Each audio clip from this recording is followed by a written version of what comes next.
Dear students, BSc Part 3rd Physical Chemistry Unit number 4 Photochemistry Video number 11। आज का हमारा topic है प्रकाश संवेदी अभिक्रियाओं में ऊर्जा स्थानांतरण, या हम इसे कहें एनर्जी ट्रांसफर इन फोटोसेंसिटाइज्ड रिएक्शंस।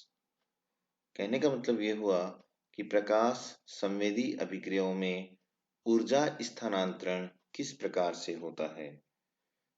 एक सामान्यतः मैकेनिज्म को हम जानते हैं कि कोई भी रिएक्टिंग मॉलिक्यूल है वह सूर्य के प्रकाश को सीधा अवशोषित नहीं कर पा रहा है, तो हमें फोटोसेंसिटाइजर की आवश्यकता होती है। उस रिएक्शन में जैसे ही हम फोटोसेंसिटाइजर डाल करके उस पर सूर्य का प्रकाश या विकिरण या फोटोन आपतित करते हैं, तो फोटोसेंसिटाइजर उस विकिरण का अवशोषण करेगा और अवशोषण करने के पश्चात वह स्वयं एक्साइटेड हो जाता है। एक्साइटेड होने के पश्चात वह अपनी एनर्जी रिएक्टिंग मॉलिक्यूल को ट्रांसफर करता है और ट्रांसफर करने के बाद वह रिएक्टिंग मॉलिक्यूल एक्साइटेड हो जाएगा एवं हमारा जो फोटोसेंसिटाइजर है वो डीएक्टिवेट हो जाएगा। रिएक्टिंग मॉलिक्यूल एक्साइटेड होने के पश्चात प्रोडक्ट में कन्वर्ट हो जाएगा। तो इस प्रक्रम के दौरान फोटोसेंसिटाइजर फोटोन का अवशोषण करता है और एनर्जी का ट्रांसफर रिएक्टेंट को करता है। तो ये एनर्जी का जो ट्रांसफर है वो किस प्रकार से होता है, या इन रिएक्शंस में एनर्जी का ट्रांसफर किस प्रकार से होता है, इसका अध्ययन आज हम इस वीडियो में करेंगे। अभी तक आपने बहुत सारी फोटोसेंसिटाइज्ड रिएक्शंस के बारे में पढ़ा। जैसे फोटोसेंसिटाइजर के रूप में मरकरी के द्वारा होने वाली फोटोसेंसिटाइज्ड रिएक्शंस, क्लोरीन के द्वारा होने वाली फोटोसेंसिटाइज्ड रिएक्शन, ब्रोमीन के द्वारा होने वाली फोटोसेंसिटाइज्ड रिएक्शन, कैडमियम के द्वारा होने वाली फोटोसेंसिटाइज्ड रिएक्शंस, लाल रंजक द्वारा होने वाली फोटोसेंसिटाइज्ड रिएक्शन, या यूरेनाइल आयन के द्वारा फोटोसेंसिटाइज्ड रिएक्शन, या फिर क्लोरोफिल के द्वारा होने वाली फोटोसेंसिटाइज्ड रिएक्शन। इन सभी अभिक्रियाओं में मूल रूप से फोटोसेंसिटाइजर फोटोन का एब्जॉर्प्शन करके अपनी एनर्जी रिएक्टिंग स्पीसीज को ट्रांसफर करता है और रिएक्टिंग स्पीसीज बाद में जो है प्रोडक्ट में कन्वर्ट होती है। तो यहाँ पर ये फोटोसेंसिटाइजर ऐसा या एनर्जी का ट्रांसफर किस प्रकार से कर पाता है, इसकी मैकेनिज्म की आज हम स्टडी कर रहे हैं। प्रकाश संवेदी या प्रकाश शुग्राही अभिक्रियाओं में परमाणुीय संवेदक के रूप में हम मरकरी, कैडमियम, जिंक या आणविक संवेदक के रूप में जो बेंजोफिनोन, SO2 आदि को हम काम में लेते हैं। संवेदक प्रकाश अभिक्रिया में भाग नहीं लेते हैं, बल्कि वे ऊर्जा वाहक की भूमिका निभाते हैं। हमने बार बार इस बात को पढ़ा है, दोहराया है, अध्ययन किया है कि फोटोसेंसिटाइजर अभिक्रिया में भाग नहीं लेते हैं, केवल वे फोटोन का अवशोषण करते हैं और एनर्जी को जो है रिएक्टिंग स्पीसीज को ट्रांसफर करते हैं। अर्थात हम कह सकते हैं कि वे ऊर्जा के वाहक की भूमिका निभाते हैं। अब यहाँ पर हम एक छोटा सा डायग्राम आपको दिया हुआ है। इस डायग्राम के पहले मैं स्टेट्स के बारे में बता देता हूँ। सबसे नीचे जहाँ आपको क्रसर दिखाई दे रहा है, S0 लिखा हुआ है। S0 में इसे हम सिंगलेट ग्राउंड स्टेट कहते हैं। आपने जेवलॉन्स की डायग्राम में भी इन स्टेट्स के बारे में पढ़ा है। यहाँ पर D का अर्थ है डोनर या फोटोसेंसिटाइजर। डोनर वो है जो एनर्जी डोनेट करता है, यानी फोटोन की एनर्जी को स्वयं एब्जॉर्ब करता है और फिर रिएक्टिंग मॉलिक्यूल को अपनी एनर्जी ट्रांसफर करता है। तो यहाँ डोनर के रूप में हम यूज करेंगे फोटोसेंसिटाइजर। D0 इसके ऊपर 0 लगाया है, इसका मतलब अभी ये डीएक्टिवेट है, अभी इसको कोई एनर्जी नहीं मिली हुई है। ऊपर की ओर आते हैं, यहाँ पर S1 एक्साइटेड सिंगलेट स्टेट, नीचे की जो और स्टेट थी उसको सिंगलेट ग्राउंड स्टेट कहते हैं, और S1 जो स्टेट है उसको एक्साइटेड सिंगलेट स्टेट कहते हैं। दोनों स्टेट्स में अंतर इतना है कि यहाँ पर इलेक्ट्रॉन्स जो हैं एक ही ऑर्बिटल में पाए जाते हैं, जबकि एक्साइटेड सिंगलेट स्टेट में एक इलेक्ट्रॉन नीचे और दूसरा इलेक्ट्रॉन ऊपरी ऊर्जा स्तर में पाया जाता है। जबकि दोनों के स्पिन दोनों ही स्टेट्स में जो है एंटी पैरेलल होते हैं, यानी एक दूसरे के विपरीत होते हैं, और स्पिन का अगर टोटल हम देखें तो रिजल्टिंग जीरो या एस का वैल्यू जो है यहाँ पर जीरो होती है। ये सारा हम जेवलॉन्स की डायग्राम में भी पढ़ चुके हैं। अब यहाँ पर एक डी नॉट के बाद यदि डी नॉट को एनर्जी दी जाए तो वह एक्साइटेड होकर के S1 स्टेट में चला जाता है, और इस समय हम डोनर को के लिए यूज करेंगे D1। D1 जो यूज करते हैं, इस D1 का अर्थ है कि ये डोनर मॉलिक्यूल है लेकिन एक्साइटेड सिंगलेट स्टेट में है।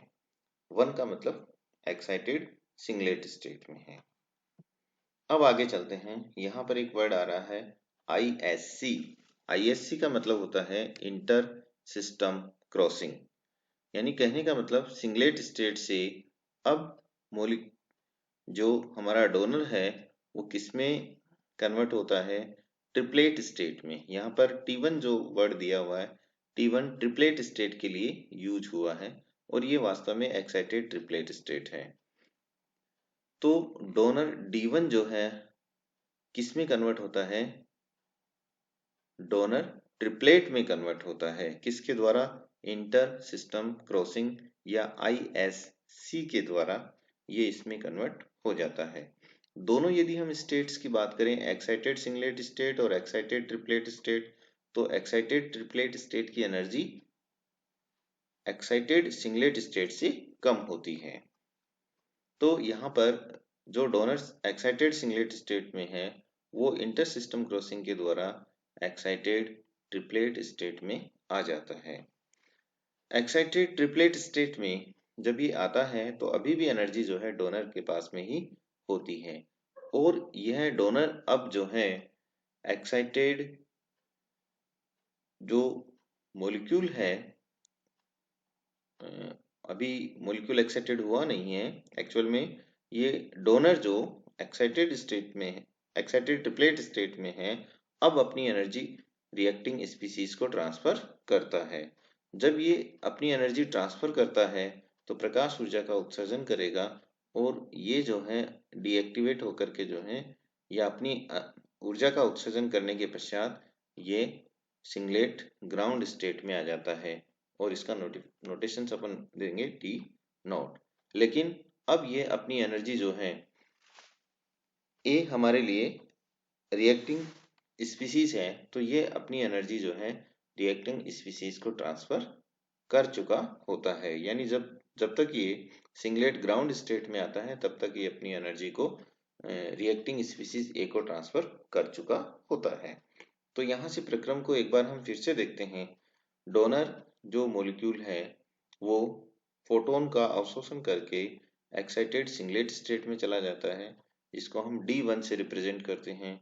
एक्साइटेड सिंगलेट स्टेट में जाने के पश्चात यह इंटर सिस्टम क्रॉसिंग के द्वारा एक्साइटेड ट्रिपलेट स्टेट में चला जाता है। एक्साइटेड ट्रिपलेट स्टेट में यह रिएक्टिंग स्पीसीज के संपर्क में आता है और अपनी एनर्जी रिएक्टिंग स्पीसीज को ट्रांसफर कर देता है, और स्वयं डीएक्टिवेट होकर के सिंगलेट ग्राउंड स्टेट में आ जाता है। इस प्रक्रम को मैकेनिज्म के थ्रू भी बताया गया है। सबसे पहले हम यदि इसके मैकेनिज्म की हम बात करें तो डी नॉट, जिसको हम फोटोसेंसिटाइजर के नाम से जानते हैं, तो डी नॉट जो है सूर्य के प्रकाश का अवशोषण करता है या फोटोन का अवशोषण करता है। फोटोन के अवशोषण से जब ये सिंगलेट ग्राउंड स्टेट में था, सूर्य के या प्रकाश या फोटोन के अवशोषण के पश्चात यह एक्साइटेड सिंगलेट स्टेट में चला जाता है, जिसको हम D1 से रिप्रेजेंट करते हैं। यह D1 या एक्साइटेड सिंगलेट स्टेट में हमारा फोटोसेंसिटाइजर इंटर सिस्टम क्रॉसिंग के द्वारा एक्साइटेड ट्रिपलेट स्टेट में चला जाता है। हमारा जो डोनर है वो एक्साइटेड ट्रिपलेट स्टेट में चला जाता है। एक्साइटेड ट्रिपलेट स्टेट में रहते हुए यह ए कोई रिएक्टिंग स्पीसीज है या क्रियाकारी अणु है, उसके संपर्क में आता है और अपनी एनर्जी, डोनर जो है अपनी एनर्जी रिएक्टिंग स्पीसीज ए को ट्रांसफर कर देता है और स्वयं डीएक्टिवेट हो जाता है या सिंगलेट ग्राउंड स्टेट में आ जाता है। तो इसको हम डी नॉट से रिप्रेजेंट करेंगे। साथ ही ये डोनर ए रिएक्टिंग स्पीसीज को अपनी एनर्जी ट्रांसफर करता है, तो ए मॉलिक्यूल हमारा जो है एक्साइटेड ट्रिपलेट स्टेट में आ जाता है।